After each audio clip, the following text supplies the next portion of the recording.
Let's talk about that and the view of the work that's being done, and let's focus on CPRIT, the Cancer Prevention and Research Institute of Texas specifically. On April 3rd, the second of the 2 days of the budget debate, I was watching the stream on our site actually, and I saw Representative Rob Orr from Burleson get up to try to pass an amendment that would have, as he originally put it, basically defund, at least for this year, for this biennium, the funding that would have gone to CPRIT to, I think it was $300 million was the number. 300 a year. 300 million was the number at issue. And the reason was that our budget problems in Texas are so great, we really can't afford to be spending money on this stuff now. It was pointed out to Representative Orr that, in fact, the money that goes in comes back out in much larger numbers in the form of all the work that gets done.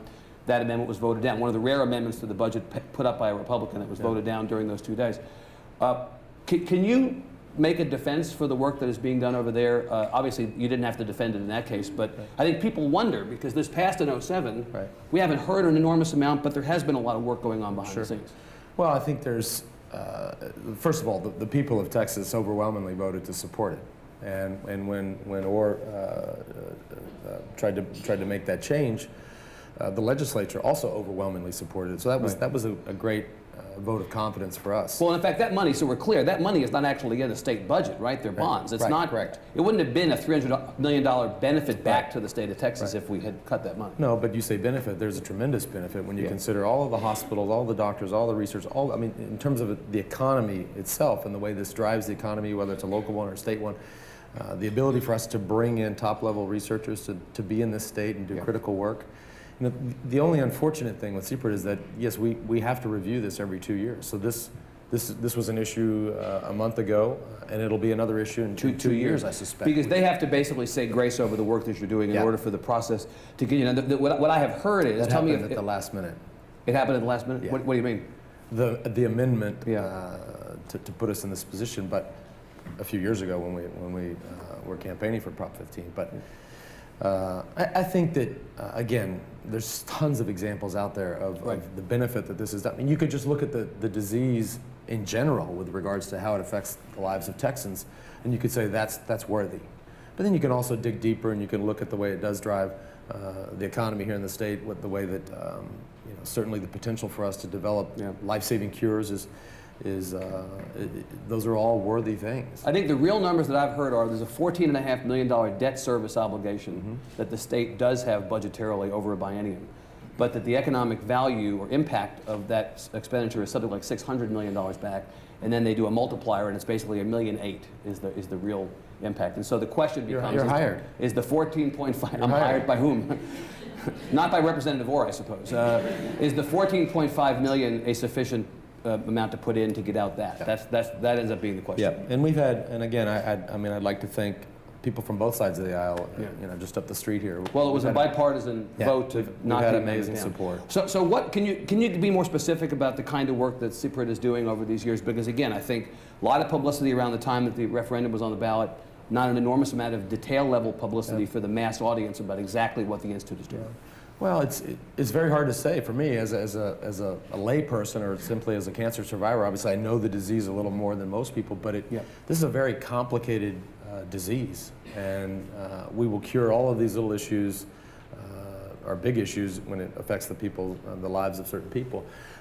We'll cure them all differently, and so the work that's being done there is obviously way beyond us on a scientific level, but you know, we have to remind people that cancer is one word, but literally consists of 500 or hundreds and hundreds of different types of diseases. I mean, I sit here today, 14 or 15 years on, and I've got 5 kids, and I won the Tour de France 7 times, and no matter what anybody says, I won it 7 times.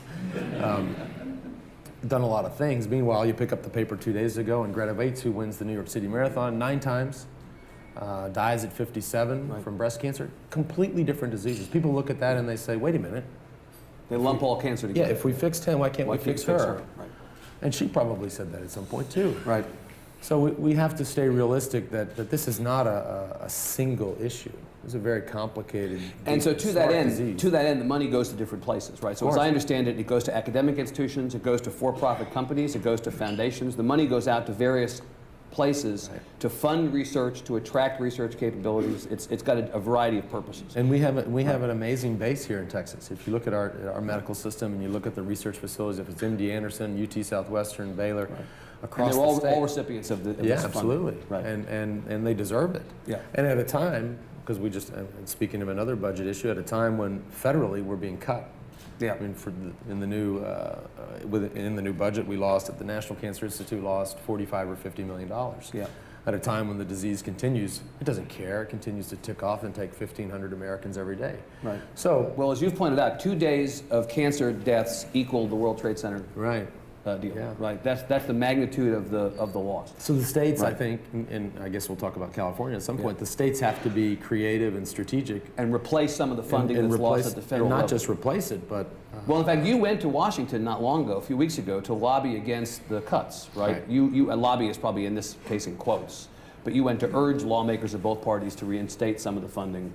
yeah. And in fact, the Republican proposal, as I understand it, does more in the way of cutting funding for this stuff than the president's proposal going forward, or the Democratic proposal going forward.